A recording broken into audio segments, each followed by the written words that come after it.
Custom Basumatary आरो प्रहलाद बसुमतारी मोनहा बे रायलायनाया जेबो नङा बिजेपिनि अक्सिजेन जोबनायखाय दा बिपिएफनि अक्सिजेन लानानै थांनानै थानो थाखायसो इउपिपिएलआ बे रायलायनायखौ खालामदों होननानै बुंजेनदों। इउपिपिएलनि खैफोदनि दिन नामा हाग्रामानि मोजां दिन नामा दिनै? आरो जेब्ला रायलायनो दुलाराय बर' फरायसा बुंदोंमोन बे समाव इउपिपिएलआ बिफद जाबायमोन नामा? बिफदआ सोरबा इउपिपिएलनि बिपिएफनि नङा, बिफदआ हाग्रामानि आरो प्रमद बर'नि नङा, बे बिफदआ बर' जाथिनिसो बिफद। रायजो राजाफोरनिसिम दिनै बुंनांगौ बायदि मोनदों, खारन हाग्रामा महिलारिया मैयाल' बुङाखै, बेनि आगोलावबो खनब्रै खनबा बिभिन्न जायगायाव बिभिन्न खोथा बुंदों बियो आरो रायजो राजाफोरखौ थगायनानै दोनदों। आं खावलायगोन हाग्रामा महिलारि बिथांखौ जे एबसु प्रेसिडेन्ट दिपेन बर' आरो खाम्फा बरगयारी आंनाव फैदों, बाखिखौ मानो बुङा, मानो दोनखोमादों? बे नोंथांखौ लोगो हमनायाव खालि खाम्फा बरगयारी आरो दिपेन बर' थाङाखै, दासिमबो बिपिएफनि भाइस प्रेसिडेन्ट जानानै दं आरो बिपिएफनि सासे मस्ट सेनियर माने नेता रबिराम नार्जारी एमएलए बिथाङाबो दंमोन। मा खारननि थाखाय हाग्रामा महिलारिया रायजो राजानि नलेजनिफ्राय रबिराम नार्जारीबो दंमोन बेखौ मानो दोनखोमादों? मा बुंनो नागिरदों? दा रहस्यआ बाहायनो थानानै दं। बिथाङा जे ज' जानायखौ नाम मात्रआवसो लुबैयो, रायजो राजाफोरनिफ्राय दाय बारग'नो थाखायल' बुङो, खिन्थु सिङाव बे जे ज' जानायखौ लुबैया बियो प्रमान जागासिनो दङ। आरो जाम्बा जाम्बि रायजो राजाफोरखौ थगायनानै दोननो हागौ हाग्रामाया। बर' जाथिया इसेबां जाम्बा जाम्बि नंला,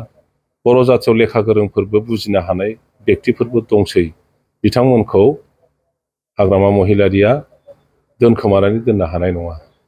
बेखायनो आं बुंदों जे मोनसे समावहाय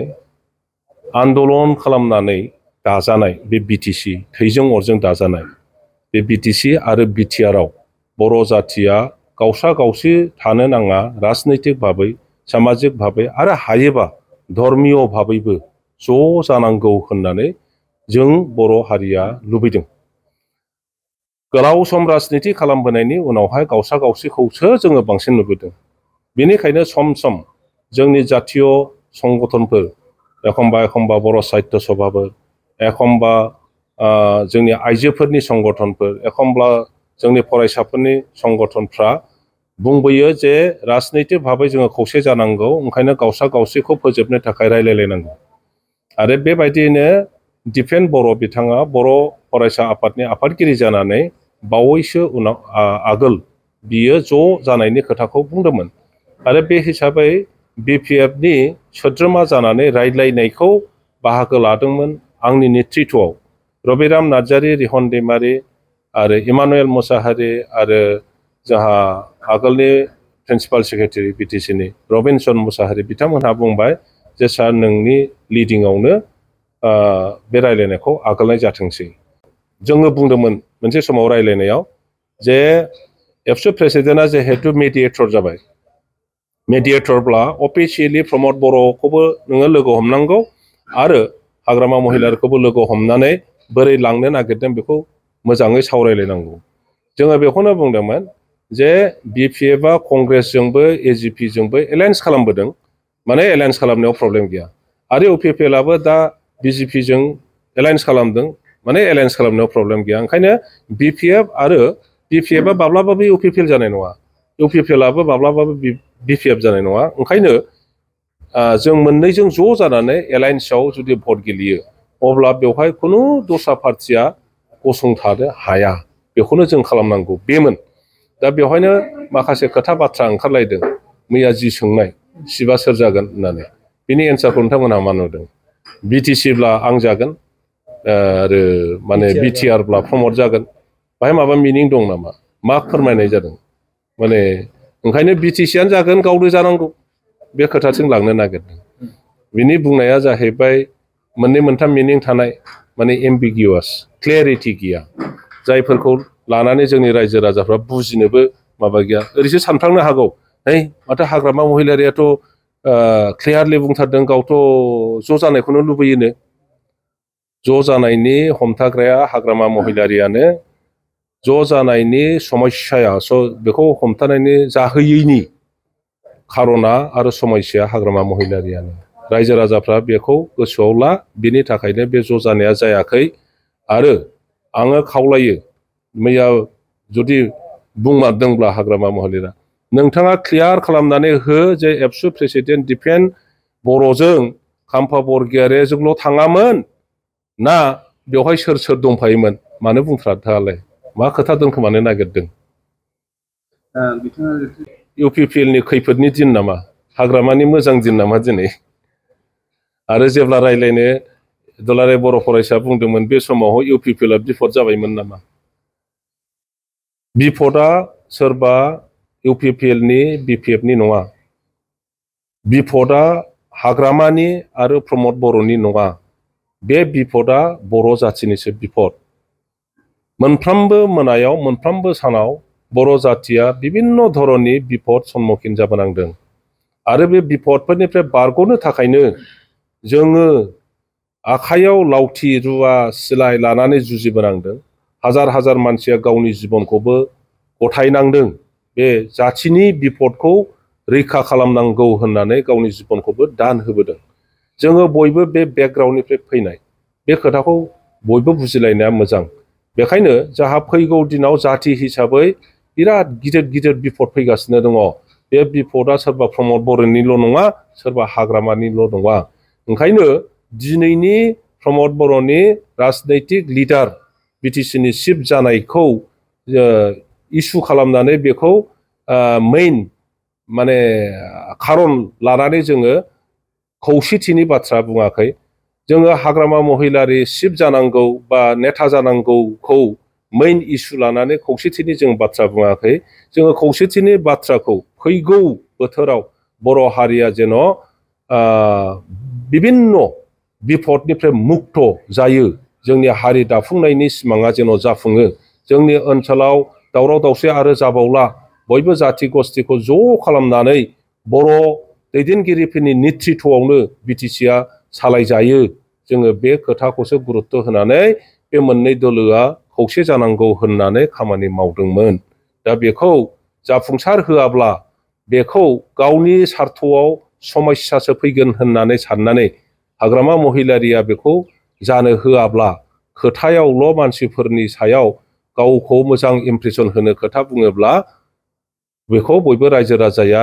दुखु मोननानैब्लाबो उफाय गैया बे खौसेथिया बिराद गोजाननि खोथासो जागोन ओंखायनो लुबैमारदोंब्ला हाग्रामा महिलारिया खौसेनि थाखाय गावनो आगोलनानै खामानि मावथों आरो बयबो दल संगठननि हेडफोरखौ लानानै बेफोरनि खोथाखौ बिथाङा सावरायफिनथों आरो जोङो इउपिपिएल दोल हिसाबै दासिमबो जेब्लाबो सानावबो हरावबो बेनि थाखाय रेडि दङ रोखोमै रायलायनाय जादोंमोन नोंथांमोना हयथ' मिथिगौ रायजो राजा बिटिसि बासिया बयबो मिथिगौ जे सानसेखालि सिलिगुरियावनो प्रथम रायलायदों बे रायलायनायनि अखानायैनो जाहा कास्टम बसुमतारी आरो प्रहलाद बसुमतारी मोनहा बे रायलायनाया जेबो नङा बिजेपिनि अक्सिजेन जोबनायखाय दा बिपिएफनि अक्सिजेन लानानै थांनानै थानो थाखायसो इउपिपिएलआ बे रायलायनायखौ खालामदों होननानै बुंजेनदों आरो बेखौ लानानै बिपिएफनि गेजेराव गोबां दावराव दावसि जादों सेबलायनाय जादों नागिरलायनाय जादों जे खोथाया बोरै ओंखारखो थाङै थुङै बेबो ओंखारहैबाय प्रहलाद बसुमतारी कास्टम बसुमतारी मोनहा बुंनानै लाबाय जे हाग्रामा महिलारिया जोंखौ लेंहरनानै बुंनो थिनबाय थानायखाय जों बे खोथाखौ बुंनांदों रायजो राजाफ्रा कनफिउज जानानै थायो ओंखायनो हाग्रामा महिलारिया रायजो राजाफोरखौ दोनखोमानानै खोथा बुंनायखाय आं बे सिंनि बिपिएफनि खोथाखौ आं दिनै प्रथमबारनि थाखाय बुंबाय जदिअबा आं बुंनायाव दा सेनियर जाहा बिपिएफनि दैदेनगिरि बिथांमोनहा उसुबिदा मोनगोन आं बुंनायखौ बेफोरखौ बुंनो नाङामोन होननानै साननो हागौ नाथाय रायजो राजाफोरखौ बेसे गोबाव दोनखोमानानै दोननो ओंखायनो आं दिनै बे खोथाखौ बुंबाय बेनि उनावहाय सावरायनाया खेबथाम जाबायमोन गुवाहाटियाव रायलायदों आरो धालिगावआव रायलायदों आरो जेब्लानो रायलायदों ओरैहाय BPF साइडनिफ्राय खोथा बाथ्राफोरखौ दस्रा बुंबाय थादों बेखौ बयबो मिथिगौ नोंथांमोननि मबाइलाव बांसिन दं बियो आरो बेफोरखौ हगारना होब्ला आं बुंनायनि उनावहाय नोंथांमोना जुदि हगारना होयोब्ला रायजो राजाफ्रा साबसिन बुजिनो हासिगोन आं खावलायो नोंथांमोनखौ बे खामानिखौ नोंथांमोना माव जेन' रायजो राजाफ्रा आन्दोआव थानो नाङा प्रयजन दंसै दिनै गाइखेरखौ गाइखेर नुनांगोन दैखौ दै नुनांगोन गाइखेरजों दैजों लगायनानै नों जुदि दै होनना बुङो गाइखेर होनना बुङो बे थगायनाय जागोन बे मिसा जागोन ज' जानायनि बेलायाव UPPLनिफ्राय जेबो समस्या गैया बेखौ जोङो प्रथमनिफ्राय मिथिदों बेखौ आं मिथिगौ रबिरामबो मिथिगौ बेखौ रिहनबो मिथिगौ बेखौ इमानुएलबो मिथिगौ बेखौ जोंहा रबिनसन मुसाहारि जायफ्राबो रायलायनायाव बाहागो लादों बयबो मिथिजोबगौ जोङो दा समस्या जाहैदों BPFनिफ्राय जाहा हाग्रामा महिलारिनिफ्राय गावनि सार्थ'आ जुदि पुरन जाया एक नाम्बार कन्डिशनाव जुदि बेयो एग्रि जालायलाया अब्ला बियो रायलायनायथिंनो थांहोखाया रावखौबो बेसो जादों आरो जायनि थाखाय आंखौ दखाराव हमनानै BPF दोल नागारनांनाय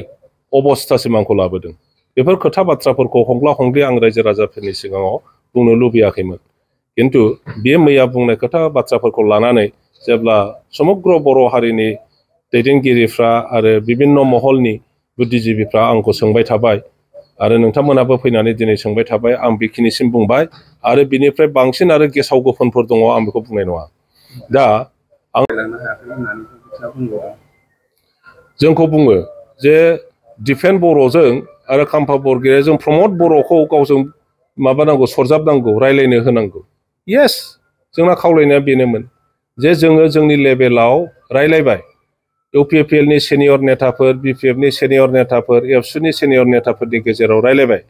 दा आल्टिमेट बुजाबुजिखौ खालामगोन UPPLनि हेड प्रमद बर' आरो BPFनि हेड हाग्रामा महिलारि गतिके जों बे खोथाखौसो खावलायनो थांदोंमोन जे नोंथांमोनहा सानैजों जिरायदो दा बे जिरायनो होनायनि आगोलावनो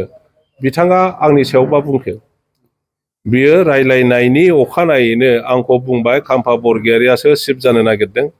खाम्फा बरगयारि आरो चन्दन ब्रह्म दालाय बुंबाय थायाखै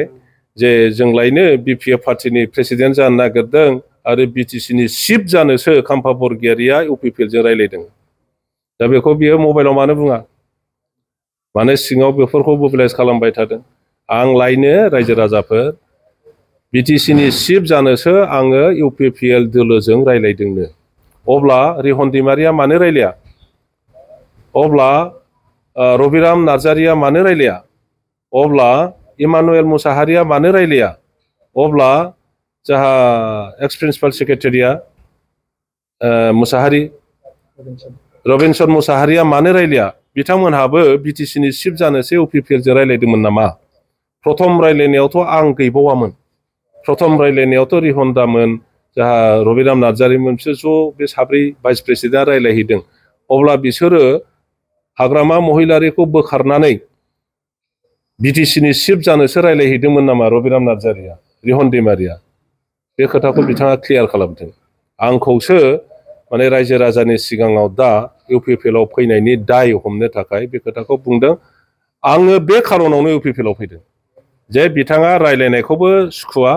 गावखौनो राजा बायदि दैखांजानो लुबैदों आरो ज' जानायनि कन्डिशनानो हाग्रामाया गावखौ चिफ जानांगौ होननानै एक नाम्बाराव रिजलिउसन लाजानो लुबैदों